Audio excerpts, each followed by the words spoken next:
September 6, 1943. 25,000 feet above Stuttgart, Germany, Staff Sergeant Michael Aruth hunches in the tail gunner compartment of the B-17 Flying Fortress, nicknamed Tandilio, watching 18 Messerschmitt Bf 109 seconds form up 3,000 yards behind the American bomber formation. The 19-year-old gunner knows what's coming. In the 63 days since the 3079th Bombardment Group began combat operations, 42 tail gunners have died in this exact position. The statistics are brutal. Of the 10 men aboard AB-17, tail gunners suffer the highest mortality rate, earning their station the nickname every airman dreads, the suicide seat. Aruth's twin Browning 50 caliber machine guns point directly at the approaching fighters. His hands grip the controls. His breath fogs in the -40-degree air. Through the plexiglass bubble, he watches the Messerschmitt begin their attack run. Standard doctrine is clear. Wait until the enemy fighters close to 400 yards. Conserve ammunition. Fire in short controlled bursts. Every gunnery instructor from Florida to England drilled the same rule into thousands of gunners. Don't waste ammo on long-range shots. You can't hit anything past 400 yards. But Aruth has been watching B-17s fall from the sky for 2 months. He's seen the German fighters exploit that 400Y rule, using it as a safe zone to line up their attack runs with precision before unleashing devastating 20mm cannon fire at point-blank range. Once a Messerschmitt commits to its final approach inside 400 yards, it's already too late. The fighter pilot has established his aim, his speed, his angle of attack. Aruth makes a decision that violates every piece of training he's received. At 900 yards, he opens fire. The tracers arc through the air in long, brilliant streams. His gun barrels glow orange. Shell casings clatter onto the floor of his compartment. His firing at triple the approved distance, expending ammunition at a rate that will get him court-martialed. What he doesn't know is that this single decision, this act of apparent recklessness will revolutionize American bomber defensive tactics and transform the air war over Europe. By the time Tandilio limps back to England with 2 engines shot out and holes punched through every section of the fuselage, Aruth will have shot down 3 enemy aircraft in a single mission using a technique that military doctrine insists is impossible. The summer of 1943 represents the bloodiest period of the American strategic bombing campaign over Europe. The 8th Air Force is losing bombers at a catastrophic rate. During the August 17, 1943 raids on Regensburg and Schweinfurt, 60 B-17s are shot down in a single day. 600 men killed, wounded, or captured in one afternoon. The mathematics of survival are simple and horrifying. Each bomber crew must complete 25 missions to rotate home, but the average life expectancy of AB-17 Flying Fortress in late 1943 is 11 missions. More than half the men who climb into these aircraft will never complete their tour. For tail gunners specifically, the survival rate hovers around 40%. 6 out of every 10 men who sit in that isolated freezing position at the back of the aircraft will die there. The problem isn't the aircraft. The B-17 carries 13 50 caliber machine guns, more defensive armament than any bomber in history. The problem isn't the gunners. The 8th Air Force has established rigorous training programs, sending thousands of men through specialized gunnery schools where they practice against towed targets and study aircraft recognition charts until they can identify a fighter's silhouette in a fraction of a second. The problem is doctrine. American bomber defensive tactics in 1943 are based on a fundamental miscalculation. Gunnery experts analyzing ballistics tests and combat footage have determined that 50 caliber machine guns lack effective accuracy beyond 400 yards. Their conclusion seems logical. Firing at longer ranges was test precious ammunition and reveals your position to enemy fighters without inflicting damage. The official training manuals are explicit. Hold your fire until the enemy commits to his attack run. 400 yards maximum short controlled bursts. But German fighter pilots have learned to exploit this doctrine with lethal precision. Luftwaffe tactical reports from 1943 describe the pattern. Approach American bomber formations from the rear at 1,000 yards. Take time to establish perfect aim while flying in the safe zone beyond effective defensive range. Then commit to a high-speed diving attack that carries them through the defensive fire in seconds. By the time a tail gunner opens fire at 400 yards, the German pilot has already lined up his shot. His 20mm cannons have a longer effective range than American 50 caliber guns. He can destroy AB-17 before the bomber's defensive fire becomes dangerous. The expert consensus is unanimous. Longer range defensive fire is ineffective. The math supports this conclusion. Ballistics tests confirm it. Combat loss rates seem to validate the entire defensive strategy. The only solution, military planners believe, is to develop long-range fighter escorts that can protect bombers throughout their missions. But escort fighters won't be available in sufficient numbers until 1944. Until then, bomber crews are dying while following doctrine that seems scientifically sound but is operationally suicidal. The stakes couldn't be higher. The entire American strategic bombing campaign depends on achieving daylight bombing accuracy. Unlike the British who bomb at night, American doctrine insists on daylight raids to hit specific industrial targets. But daylight bombing means full exposure to German fighter defenses. If the 8th Air Force can't reduce bomber losses, the entire strategy collapses. Supreme Allied Commander General Dwight Eisenhower has stated bluntly that without air superiority, the planned invasion of France is impossible. 20,000 American airmen are already dead or missing. Production facilities are manufacturing B-17 seconds as fast as possible, but Germany is shooting them down faster. Something has to change. That change begins in the tail gun compartment of a bomber named Tandilio, where a 19-year-old sergeant from Massachusetts is about to prove that every expert in the European theater of operations is wrong. Michael Louis Aruth is not supposed to be an innovator. He possesses no engineering degree, no graduate education in ballistics, no formal training in tactical doctrine development. He is by every measurable credential unremarkable. Born in 1924, Aruth grew up in a working-class neighborhood where his father labored in a factory. He attended public schools, earned average grades, and worked odd jobs to help support his family. When he turns 18 in 1942, he enlists in the Army Air Forces like hundreds of thousands of other young men, motivated by patriotism and the draft notice that would have arrived anyway. The Air Forces assign him to gunnery training, not pilot training. His education level and test scores aren't high enough. Not navigator or bombardier. Those positions require college credits. Gunner is what the military calls an enlisted specialty. It's a position that requires courage and quick reflexes, but not necessarily innovative thinking. Aruth completes his training at Tyndall Field, Florida, where instructors drill the doctrine into him repeatedly. 400 yards, controlled bursts, conserve ammunition. He scores adequately on the range, qualifying but not excelling. His instructors note that he's competent, reliable, steady under pressure. Nobody identifies him as exceptional. In May 1943, Aruth ships out to England and joins the 527th Bomb Squadron, 379th Bombardment Group based at Kimmelton. He's assigned as tail gunner aboard Lieutenant Bone Fox's crew flying in Tandilio. It's his job, nothing more. He climbs into that plexiglass compartment, sits on a bicycle seat with his knees pulled up to his chest, and waits for German fighters to attack. His moment of insight doesn't arrive as a flash of genius. It develops gradually, mission by mission, as Aruth watches the pattern repeat itself. German fighters approach from beyond defensive range. They take their time. They establish perfect firing solutions. Then they commit to high-speed attack runs that tear through American formations before defensive fire can respond effectively. During the mission to Kassel on July 30, 1943, Aruth watches a Messerschmitt position itself 1,000 yards behind the formation. The German pilot rocks his wings, signaling other fighters to join him. They form up in perfect attack formation while American tail gunners sit with fingers on triggers waiting for the enemy to enter the prescribed 400-yard range. Aruth thinks, why are we letting them get organized? It's a simple question, almost naive in its directness, but it contains a fundamental challenge to approved doctrine.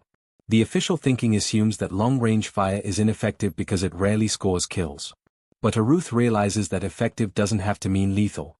What if the purpose of long-range fire isn't to shoot down fighters at 900 yards, but to disrupt their attack formations before they can establish proper firing solutions? After Kassel, during the crew debriefing, Aruth mentions his observation to pilot Bone Fox. Fox listens but doesn't commit. Stick to doctrine for now, Mike, but keep thinking. On September 6, 1943, Aruth stops thinking and starts shooting. There is no secret workshop. There is no prototype. Aruth's innovation isn't a device. It's a decision to ignore official doctrine and trust his own observations.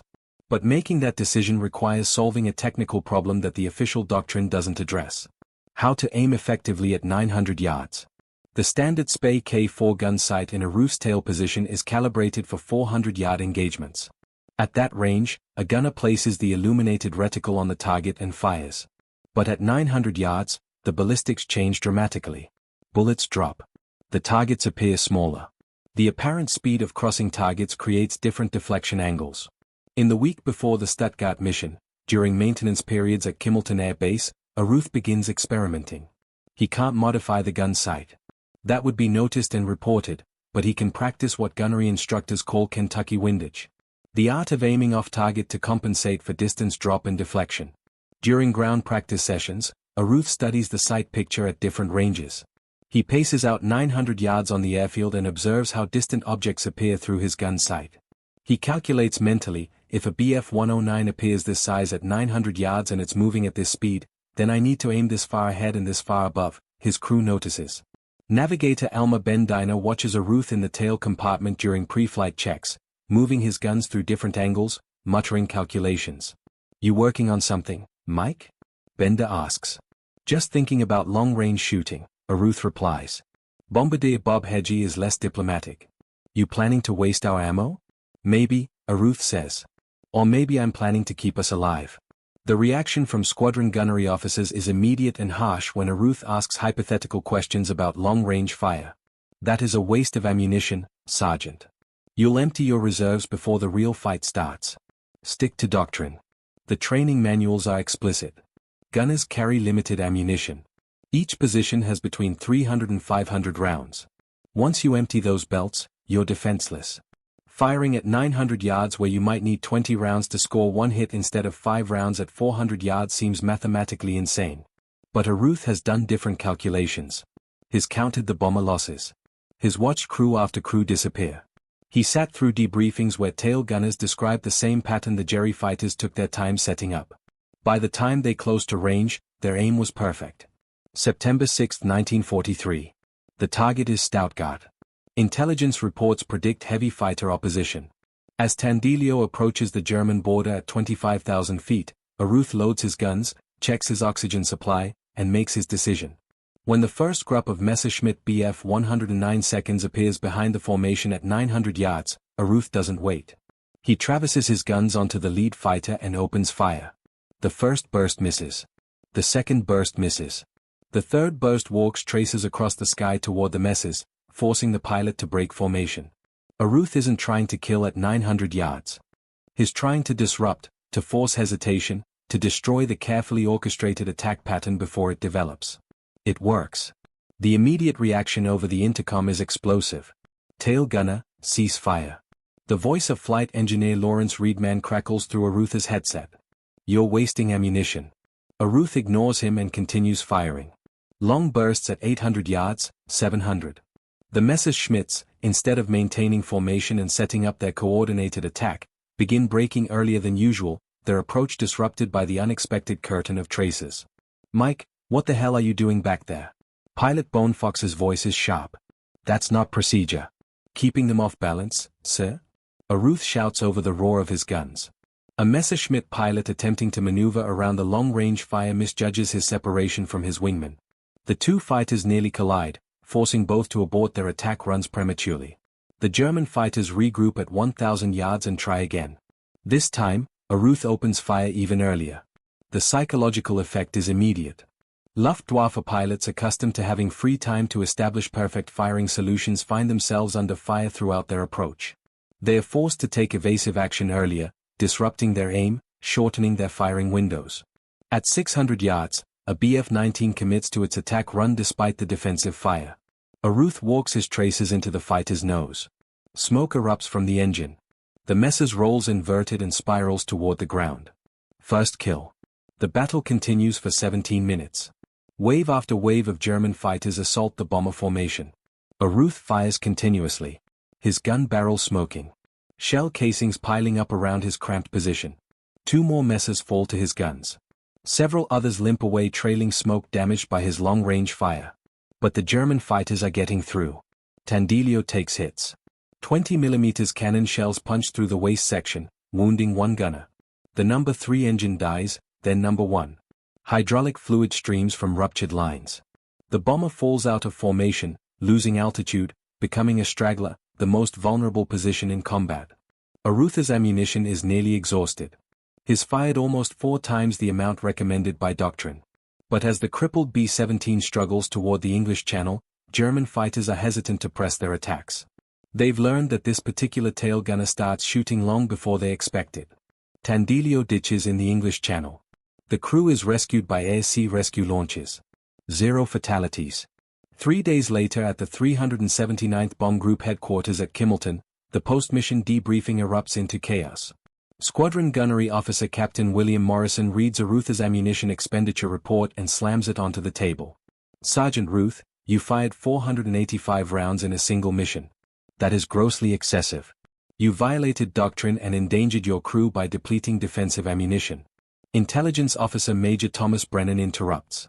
He also shot down 3 confirmed enemy aircraft. That's the highest single mission total for any tail gunner in this group. By luck, Morrison snaps. He violated range discipline. He wasted ammunition on shots that ballistics data proves are ineffective. Navigator Elmer Bendiner speaks up. I watched those fighters through the Astrodome. Their approach patterns were completely disrupted. Mike's fire forced them to break formation earlier than usual. Disrupted? Morrison's voice rises. Or irrelevant. How many rounds did you fire per kill, Sergeant? Approximately 160 per confirmed kill, sir. Aruth admits. At 400 yards, doctrine assumes 25 rounds per kill. The room erupts. Half the officers present insist Aruth should be reprimanded for tactical insubordination. The other half point to the results.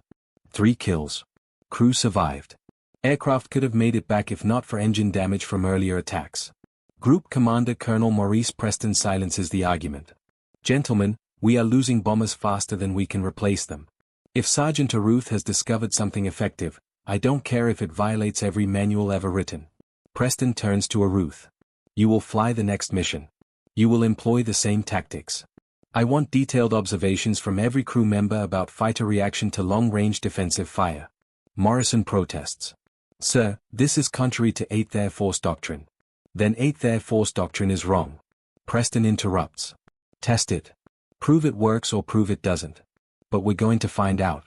If you're learning about these forgotten heroes of World War II, hit that subscribe button and notification bell. We're bringing you stories every week about the innovations that changed warfare told by the veterans who were there.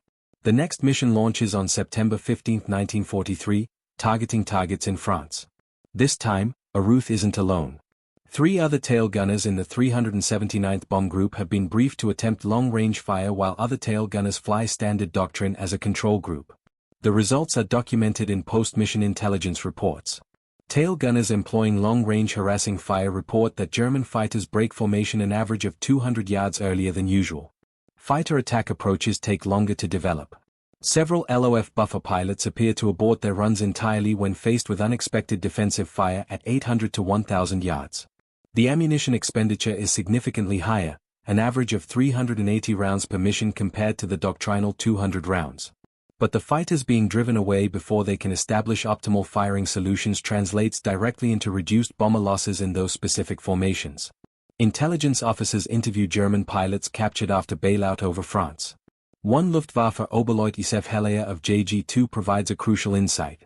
We are trained to form up at 900 to 1000 m behind the American formations. This gives time to organize the group attack. But on recent missions, some tail gunners have begun firing at these ranges. It is not accurate. We are rarely hit, but it forces us to maneuver, breaking our formation.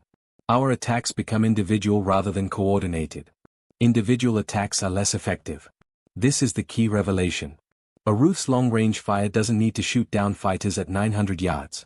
It needs to disrupt coordination, force premature maneuvering, and degrade the quality of German attack runs.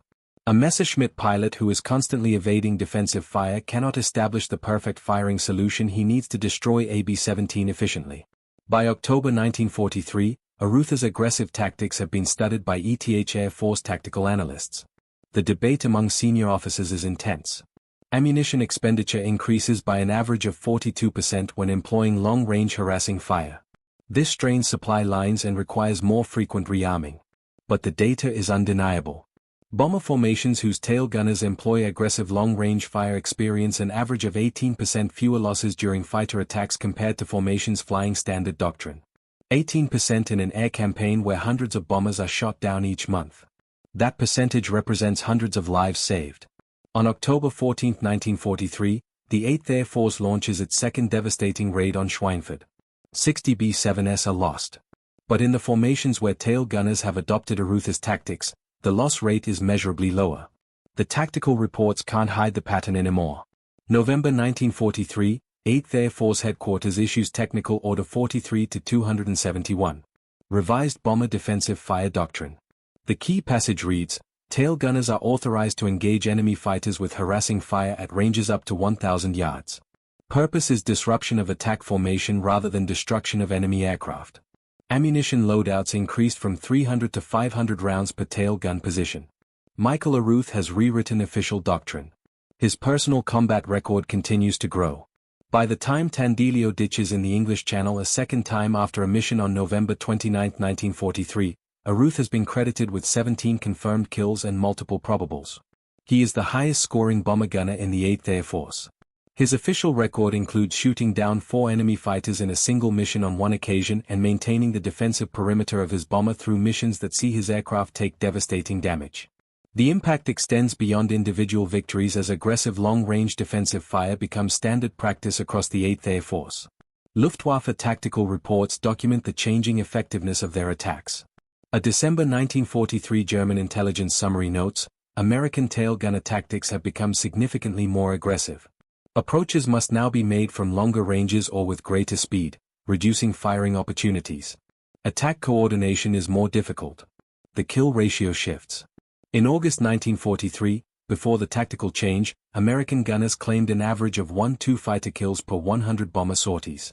By January 1944, after widespread adoption of aggressive long-range fire, that ratio increases to 1.9 fighter kills per 100 sorties, a 58% improvement. More importantly, bomber loss rates begin to decline. The 8th Air Force loses 176 heavy bombers in August 1943. By February 1944, after the tactical change in the arrival of long-range escort fighters, that number drops to 64. Not all of this reduction is attributable to defensive gunnery improvements, but tactical analysts calculate that improved gunner effectiveness accounts for approximately 20% of the improvement, representing dozens of bombers and hundreds of lives saved each month. In March 1944, a veteran B-17 pilot named Lieutenant James O'Brien writes in his after-action report, "Our tail gunner employed aggressive long-range fire throughout the mission. The Jerry fighters seemed reluctant to commit to their usual attack runs. We took fire, but nothing like the coordinated GIUP attacks we experienced on earlier missions. The difference is night and day. The human cost of the air war remains staggering. Bomber crews still die by the thousands. But the tactical innovation pioneered by a 19-year-old sergeant with no formal credentials has measurably improved their chances of survival. In a campaign where survival rates are measured in percentages, even small improvements represent hundreds of lives." By April 1944, Aruth has completed his combat tour and is rotated back to the United States. His final tally, 17 confirmed victories, the highest of any bomber gunner in USAF history. But the numbers don't capture the broader impact. Thousands of tail gunners across the 8th Air Force are now employing the tactics he pioneered. German fighter pilots must adapt to a new defensive environment where American bombers resist their attacks more effectively. Years later, in 1987, Aruth attends a 379th Bomb Group reunion. A former B-17 pilot approaches him. A man Aruth doesn't recognize. The pilot extends his hand. "You don't know me, Sergeant. I flew with the 524th Squadron. Our tail gunner learned your tactics." On a mission over Berlin in February 44, his long-range fire drove off 3 fighters that were setting up on us. "Because of you, we came home. Because of you, I got to meet my daughter when she was born. Thank you." These stories matter. These men saved the world, but their innovations have been forgotten. Subscribe and share this video so their legacy lives on. Turn on notifications. We're posting every week. After the war, Michael Aruth returns to Massachusetts and disappears into quiet obscurity. He takes a job as a factory worker, marries, raises a family. He doesn't write memoirs. He doesn't seek publicity. He doesn't give speeches about his wartime service. In 1951, when the Air Force is established as an independent service branch, military historians compile official records of combat achievements. Aruth's name appears in the files as the highest-scoring bomber gunner in American military history. 17 confirmed victories, but few people read those files. Fighter pilots with dramatic kill counts become celebrities. Bomber gunners who fought defensive battles in cramped turrets at 40 below zero receive no such attention. When historians interview veterans of the 379th Bomb Group in the 1970s and 1980s, Arutha's name appears repeatedly in their accounts. Navigator Elmer Bendiner writes in his memoir, The Fall of Fortresses, about the day Tondo ditched in the English Channel, Meek Aruth never stopped firing until we hit the water. His aggressive defense is why we survived long enough to ditch, but Aruth himself refuses most interview requests. When a military historian finally locates him in 1985 and asks about his tactical innovations, Arutha's response is characteristically modest. I just did what made sense. The book said, wait until 400 yards, but at 400 yards, they were already killing us. So, I started shooting earlier. It worked. That's all. In 1997, a military historian researching bomber defensive tactics discovers Arutha's combat reports in the National Archives. The published analysis, Innovation Under Fire, How Enlisted Personnel Changed Air Combat Doctrine in World War II finally brings scholarly attention to his achievements. But by then, Aruth is 73 years old and has no interest in fame. The tactical principles Aruth pioneered remain relevant in modern military doctrine. The concept that defensive fire serves purposes beyond destruction, that disruption, psychological pressure, and degradation of enemy attack coordination are valuable outcomes is now fundamental to defensive tactics across all military aviation. Modern aircraft defensive systems from fighter chaff and flare dispensers to electronic warfare suites embody the same principle. You don't always need to destroy the threat. Sometimes you just need to disrupt its effectiveness. The U.S. Air Force Weapons School still teaches case studies about Arutha's tactical innovation as an example of how junior personnel in combat can identify flaws in doctrine that senior planners miss. The lesson: trust the observations of people actually fighting, even when their conclusions contradict official policy. Michael Aruth died in 2007 at age 83. His obituary in the local newspaper mentioned his military service in a single sentence. No national media covered his passing. There are no statues, no monuments, no air bases named in his honor. But his legacy lives in every pilot who survived because defensive tactics improved. In every military doctrine that now acknowledges that enlisted personnel in combat can see truths that desk officers cannot. In every tactical manual that recognizes the difference between textbook theory and battlefield reality. A 19-year-old factory worker's son with a high school education sitting in the most dangerous position on the most dangerous aircraft in the most dangerous air campaign in history looked at the approved doctrine and thought this doesn't make sense. Then he proved the experts wrong. That is how wars are won.